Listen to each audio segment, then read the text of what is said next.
On avait le patronage, hein. Alors au patronage, il y avait du sport, il y avait qui faisait du basket, à l'Espoir de Chantenay, moi j'ai fait du théâtre, particulièrement, je faisais de la musique aussi, donc je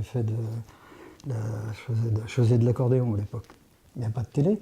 Et le dimanche, après-midi, tous les gens de Chantenay venaient, lorsqu'on avait des séances de théâtre par exemple, venaient, ça leur faisait passer un après-midi. On faisait des flamandes, ce qu'on appelait. Alors les flamandes, c'était d'autres spectacles.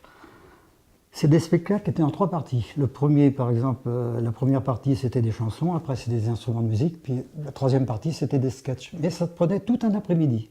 Alors là, il y avait le patronage, il y avait le sport, il y avait le basket. Moi, j'ai fait de la gymnastique étant jeune. Et puis, en plus de ça, comme on faisait partie d'une troupe, il y avait des réalités aussi qui se vivaient, au moins une fois par an, c'était la kermesse paroissiale. Alors cette kermesse paroissiale, c'était quelque chose qui était très très marquant sur Chantenay. Comment? C'est-à-dire qu'on avait une troupe qui était composée de gens qui étaient reconnus sur le plan local et qui avaient des dispositions très très fortes. Et tous les ans, il y avait des thèmes différents. Tous les ans, on faisait un circuit sur Chantenay. On allait dans le bas de Chantenay, Roche-Maurice, on remontait par le Plessis-Gautron, on montait les Bourderies, tout ça, pour inciter les gens à venir à ce spectacle.